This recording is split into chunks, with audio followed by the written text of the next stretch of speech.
আজকে আপনাদের দেখাবো মৌমাছির বক্স থেকে লিচু ফুলের মধু সংগ্রহ। এখানে হচ্ছে প্রত্যেকটা বক্সে মৌমাছি রাখা আছে। এই বক্স থেকে মধু সংগ্রহ করছে লিচু ফুলের মধু। চলো একটু দেখাই যে কিভাবে এনারা মৌমাছির বক্স থেকে মধু সংগ্রহ করে এবং কি মধু বের করে, পুরোটা আপনাদেরকে দেখাবো।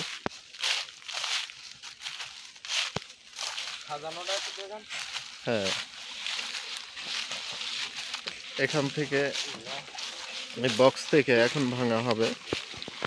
এই যে মৌমাছির বক্সটা খোলা হচ্ছে। এই যে মৌমাছির বক্স খোলা হলো, একটু ধুমি দিয়ে মৌমাছিগুলো বের করা হচ্ছে।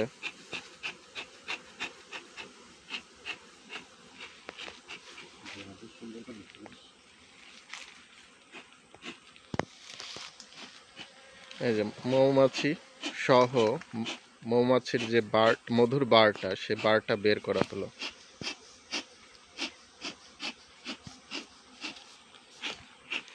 বার বের করে একটা নির্দিষ্ট বক্সে রাখা হচ্ছে।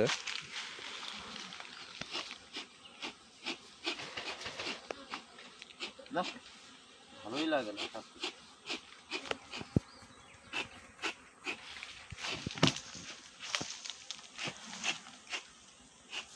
মৌমাছিগুলো তাদের মধু সংগ্রহ করে নিচ্ছে, এই কারণে একটু রাগান্বিত হয়ে আছে।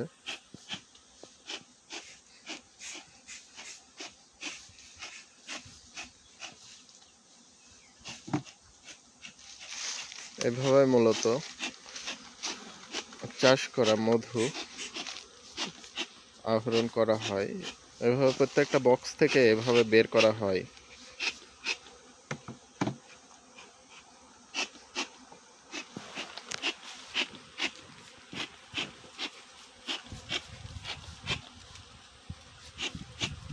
এভাবে প্রত্যেকটা বক্স থেকে বের করা হচ্ছে এবং বের করে যখন মধুর নেওয়া শেষ হয়ে যায়, তখন আবার পুনরায় এই যে খালি বক্সে যেভাবে বের করা হয়েছিল, সেমভাবে আবার বক্সের ভিতরেই সে মধুর বারগুলো আবার রাখা হচ্ছে, যাতে পুনরায় আবার এই বক্সের ভিতরে মধু মৌমাছি সংগ্রহ করে নিতে পারে।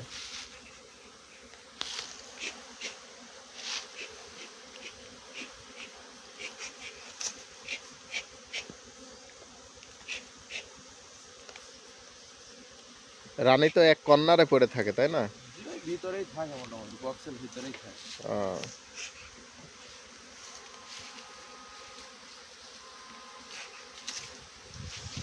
এখন এখান থেকে যেগুলো মধু সংগ্রহ করে নেওয়া হলো, সেই বারগুলা চলে যাচ্ছে এই জায়গায়। চলো না ওখানে গিয়ে দেখা এবার।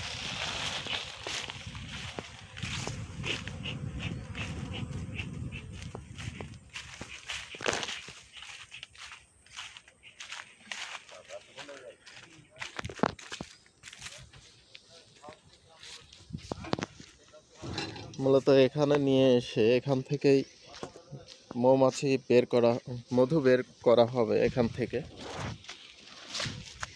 চলেন এবার এখানে দেখাই। ধরেন একটু অন্ধকার আসছে। হ্যাঁ, এই ভাইটাই হচ্ছে মধুর খামারি ভাই। তো ইনি এখান থেকে মধু সংগ্রহ করে নিচ্ছেন, এখন মেশিনের ভিতর ঢোকানো হবে। এটাই হচ্ছে মেশিং। এই মধুগুলো মেশিনের ভিতর ঘূর্ণায়মান সিস্টেমে এই মধুগুলো বের করা হয়। হাওয়ার সাহায্যে বাইর করা। হ্যাঁ, অতিরিক্ত হাওয়া সৃষ্টি হয় মেশিনের ভিতরে। তাই অতিরিক্ত হাওয়া সিস্টেমে চাক দিয়ে আমরা ঘুর দেই, দিলে হাওয়ার সাহায্যে মেশিনের ভিতরে মধুটা পড়ে যায়। আচ্ছা আচ্ছা। তারপরে ফিল্টার হয়ে ড্রাম ভরে, মনে করেন যে স্কয়ার কোম্পানি, এপি, ডাবরে আমরা এইগুলো আচ্ছা আচ্ছা। দিয়ে দেই, বুঝছেন? বিদেশেও যায় আমাদের মধু। আচ্ছা, আলহামদুলিল্লাহ। বাংলাদেশের মধু এখন বর্তমান সারা বিশ্বে পৌঁছায় যাচ্ছে। এভাবেই চাষিদের কাছ থেকে সব কোম্পানিগুলো, বড় বড় কোম্পানিগুলো সংগ্রহ করে নেয়। সংগ্রহ করে চলে যায় একদম সরাসরি আপনার বাহিরে রপ্তানি হয়, এবং কি বড় বড় কোম্পানিতেও এবং কি এই মধু বিশেষ করে আপনারা সবাই জানেন মধু একটি উপকারী। এটা ওষুধের ভিতরে এই মধুটা দেয়া হয়। আর মধুতে আছে অনেক প্রকার ঔষধি গুণ।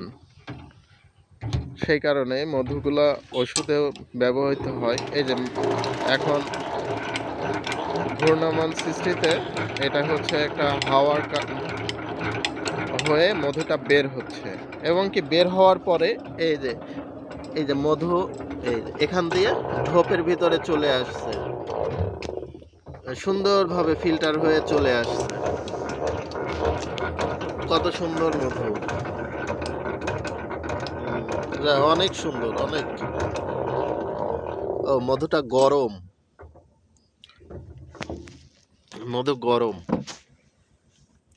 রমজানের দিন সেজন্য আর খাইতে পারলাম না। সবাই ভালো থাকবেন, ধন্যবাদ।